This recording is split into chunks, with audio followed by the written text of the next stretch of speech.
So the search continues for a good budget scan tool, and today we're taking a look at the Innova 5610 Car Scan Pro. Bidirectional active tests, special functions, check engine, OEM enhanced live data, we're definitely going to check that out. Transmission fluid temperatures, all module scans, we're going to test that. EPB ABS service, battery reset, oil level, airbags, live data stream. Definitely going to have to check that out too. Here on the back, it gives a little chart of all the different Innova scanners, and we got the 5610 today. Pulling it up on Amazon just real quick, it's currently selling for $299, which most of the other scan tools I've been testing are around the $400 or $500 mark. So let's go ahead and get this box open, see what we got inside. Got a manual here. Wow, this thing is nice and thick. You can download the free app, Repair Solutions 2. I don't really know what that's for. But it comes in a nice little carrying case. That's pretty cool. I like a good soft case. Here's the scanner. We got a USB cable. Looks like it's USB-C. And then here's the OBD cable. Now this thing looks like it's a good length. Oh yeah. Obviously can't show you all of it on camera, but that's like, hey, that's like 6 feet. That's kind of awesome. Some of the other ones I've seen have only been like, 4 or something. Let's get her out of the condom here. They really want you to download this app, Repair Solutions 2. It says find the right fix and the right parts all in the app. I don't know if I'm going to check that out in this video. Maybe I'll save that for a different video, but I really just want to see how this thing does. So the construction on it is pretty nice. It's got these nice rubber overmolding on it, which, is probably going to get sticky at some point. But, oh, actually, can you just take that off? Hey, look at that. That's actually really cool because these rubber bits, like eventually they wear out and stuff. So it's nice to just be able to like take that off. We have a little compartment back here. Does this thing actually use a battery? Huh, okay, yeah, it does. So yeah, it actually takes AA batteries. So let's get these batteries in here and see what happens. That's the power button right there. All right, let's go through the setup real quick. Enter smog check location. That's interesting. I'm in Texas. We don't really do smog check here. I mean, kind of. Some counties do, but yeah, I still need to do the I am readiness, right? It just gives you a quick description of that. Yeah, we're going to skip doing the app right now. I just want to see how this thing does. Scan tool memory. There are currently no saved vehicles in the tool. Can we take a look at the firmware here? At some point, we should probably check and see if this is actually up to date or not. See what's in tool library. Okay, this is kind of showing us some of our monitors or something. Tool icons, DTC library. Oh, I guess you can manually enter a DTC and it'll show you what the DTC means. I guess that's kind of useful. Hotkeys. So we can just hit the DTC button to quickly view the DTCs or freeze frame. That's kind of nice. And this little eraser button just erases codes. And then this is for system status, which is kind of funny because it says it right here. It's kind of self-explanatory, but I guess it's nice to have it in menu too. Take a look at our tool settings. See our brightness. Oh, it's already as bright as it can get. Okay. We can turn our tone on and off. Live data description. Currently it's off. Maybe we should set it to on? I don't know. Language selection, unit of measurement. There's probably some way to update the firmware on this guy. Probably plugging it in via USB to your computer. I don't know that we're going to take a look at any of that today. Oh, you hit this button and it powers off. All right. Well, I think to see anything else, we got to get it hooked up to a car. Wow, okay, so I turned it on and it just immediately started going into this thing. Yeah, I would say don't show this again and skip. All right, so I like to use my Land Rover here when testing out OBD scanners and scan tools in general because it has a lot of different modules and can sometimes trip up scan tools. But yeah, like whenever I plugged this thing in, it just automatically went into an OBD read, which it just automatically did the I am readiness monitors. That's kind of nice. It looks like maybe I have an EVAP problem. That's funny. But it says no powertrain DTCs or freeze frame data is presently stored in the vehicle's computer. I guess let's go ahead and look at this. So in the OBD menu, you can check the I am readiness, which we already looked at. You can read DTCs, which we already did, but do it again just to show the process. Yep, nothing found. Erase DTCs, freeze frame, live data, OBD monitor test, request control onboard system. That might be interesting to look at. Drive cycle procedures, vehicle information, and it's back up to the top. Well, let's take a look at live data. Click on view live data and see what it gives us by default. It looks like we could set up something custom though. Okay, just kind of like scanning through here. Get the fuel trims, intake manifold, engine RPM. Let's give the throttle a little blip. I can't really tell. I'm not sure if this is really updating from the CAN bus or if it's doing OBD polling, because it doesn't seem to be super fast. You see, if you're looking at like the ignition timing here, let me blip the throttle again a little bit. Doesn't it kind of seem like it's maybe updating like twice a second or something like that? That kind of indicates to me that it's doing OBD polling and not reading it from the CAN data. Maybe let's go back here and maybe custom select a few things. Gonna have to scroll through everything here. Well, you know, let's see. Let's grab short-term fuel trim because that's going to be updating pretty quickly. And yeah, we'll definitely want the RPM. Ignition advance, yeah, that's a good one. Just kind of scrolling through so you guys can see everything that's in here. It looks like there's only 48 things that we can get live data from. You know, a proper scan tool has a lot more stuff, really. I think some of the other scan tools I tested had like 256 things for the Land Rover that it could read on live data. Yeah, but anyway, let's hit done and we can see what we selected here. Yeah, and again, I'm just going to blip the throttle a little bit. Yeah, I don't know. Does that look like instantaneous changes to you guys, or is it taking, you know, half a second or so to actually refresh? Let's hit graph and see what happens. Okay, it's graphing the, just that first thing there, the short-term fuel trim. Yeah, it's kind of a slow update on there. We'll hit two graphs. We can see two different things at the same time. Okay, well, it just grabbed the next thing in the list, which was the RPM. Oh, and we can do four graphs. I guess that's kind of cool. It's kind of getting small on the screen here. Yeah, I didn't measure the size of the screen, but what do you figure? About like 3.5 inches or something? Give a little blip on the throttle.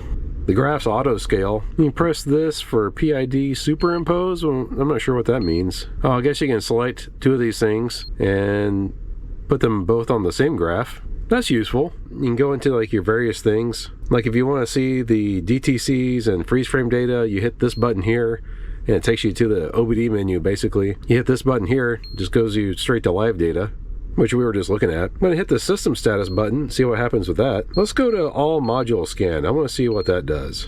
Yep, it's the correct vehicle, so let's take a look.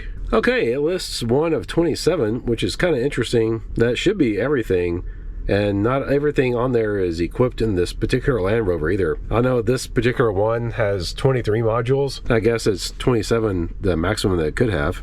But it is kind of interesting that, you know, now it's seeing 3 DTCs on the PCM, where earlier it didn't, with just the basic OBD scan. So this is actually digging into the Land Rover specific codes. Oh wow, the audio amplifier has 25 DTCs. That's fantastic. The body control module has 2. Driver door module has 1. Yeah, I know about that. Navigation control has 25. Geez. Well, you know, it is kind of interesting. The last time I scanned this car, I don't think it found quite so many DTCs. I mean, there's some like this one, the passenger door module. I know that one is valid. Oh, I think I understand. This thing doesn't have the television module installed, and it's showing 25 DTCs, which I guess is basically saying that since this isn't installed, it's giving you all the errors. That's kind of interesting. Interesting way to display that. Let's go look at some of these DTCs that we think are valid. I guess we can go into the PCM module, read the DTCs here, and here it lets you list them out. You know, I wish there was a way to get a report on this guy and just save like all of these DTCs. Like why can't I just list them all out? That's definitely something that this guy needs. Because, you know, whenever you scan a car and you have like a bunch of DTCs like this, you don't want to just hit this button. That's not helpful for troubleshooting. What you really want to see is a report that shows you everything like all at once. That way, if you have like DTCs that relate to each other, it gives you an idea of like what's actually going on with your car. Having to scroll through and pick the individual modules to see what the DTCs are is not exactly helpful. Well, let's go back and go back again. We'll go back again. All right, so that was the all module scan. Let's see what the Land Rover OEM enhanced menu is.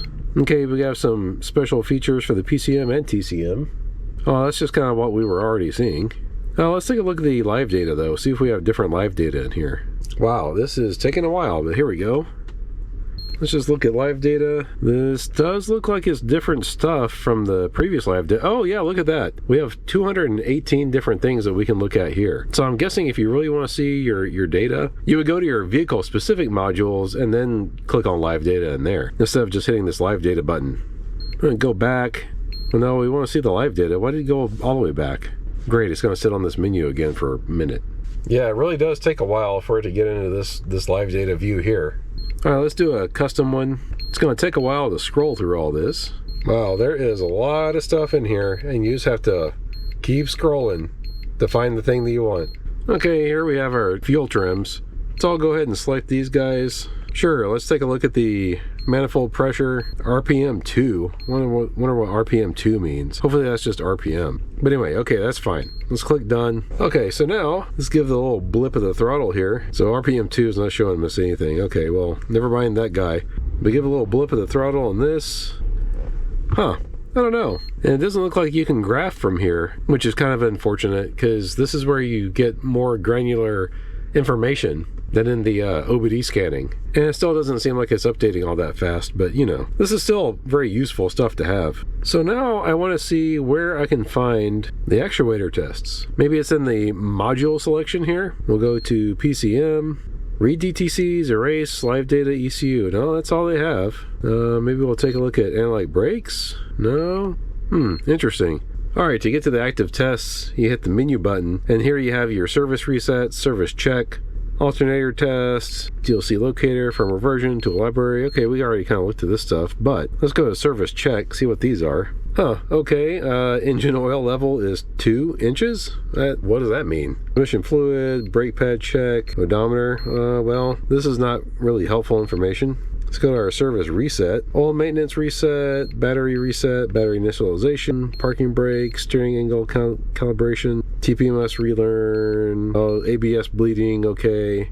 Yeah, injector coating, maintenance resets. I wonder what's under maintenance reset. Oh, maintenance reset not supported on this guy. Suspension calibration, that's definitely something that needs to be done on this Land Rover once in a while if you change out suspension components. But it says it's not supported, so that's not good. Well, it has several things in here, but I don't think they're really applicable to this vehicle. Huh, that's it. That's not a very comprehensive list of active tests for really. Well, you'd kind of be hard-pressed to call this thing a scan tool. It's really more of a OBD reader, kind of a OBD plus, I guess, because it's not just OBD. It does do manufacturer-specific PIDs too, which is definitely useful. And you got some basic resets in there, right? But yeah, definitely not a full-featured scan tool. But you know what? Let me try it out in another car that kind of tends to confuse a lot of scan tools, and we'll see how this thing does. So it is kind of nice. As soon as you plug this thing in, it immediately starts going to work and scanning for DTCs. But yeah, I figured I would try it out on the Fiat here, because the Fiat is, you know, half Mazda, half Fiat. And it can trip up a lot of OBD readers and scan tools. But you know, basic OBD, yeah, no problem. Let's click on system menu though.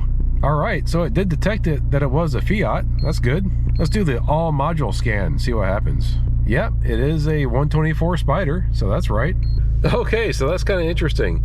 After it did the scan, it only found the one module. It should have found like 10 for this guy. And this car is a lot more basic than the Land Rover, of course, but it does have several modules in here, and it only found the PCM.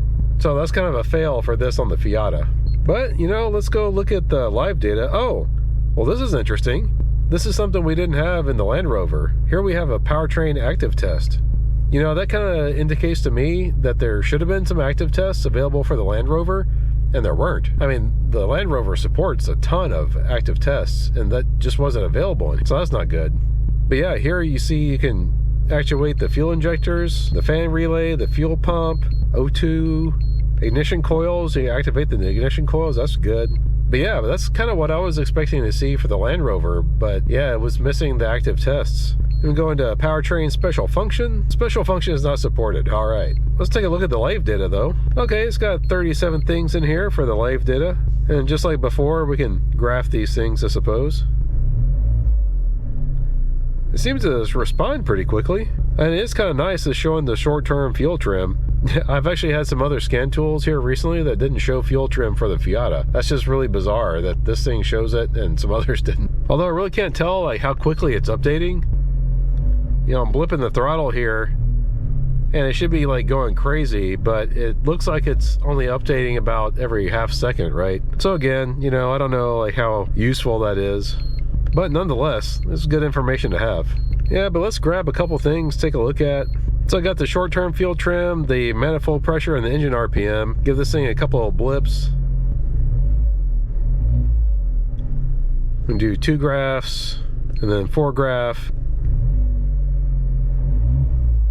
Yeah, okay, well, I mean, that's good information to have. And it looks like you can record it and play back the data. That's kind of nice too. Let's see if it'll read the ABS module. Communication error. Well, that's not good. It ought to be able to read the ABS on this thing. So that kind of stinks. All right, well, what do you guys think about this thing? You know, it's not useless, but it's definitely not a replacement for a real scan tool. Or I guess I should say full feature scan tool. Like I said earlier, this is more of like a OBD plus type tool, which I'm guessing if you want something smaller and handheld, this is still going to be really useful. It looks like you can still do maintenance level resets with this guy, so you can still like make some money with it, of course. But I don't think you're going to be doing like any real hardcore troubleshooting with it. It is definitely cheaper than a lot of scan tools though, so that's a big plus. But let me know what you guys think in the comments below. If you do want one for yourself, I'm going to leave a link for it down in the description below. But yeah, well, bye. Thanks for watching. Give us a thumbs up and subscribe if you're not already. Really helps the channel out. Bye. See you guys next time.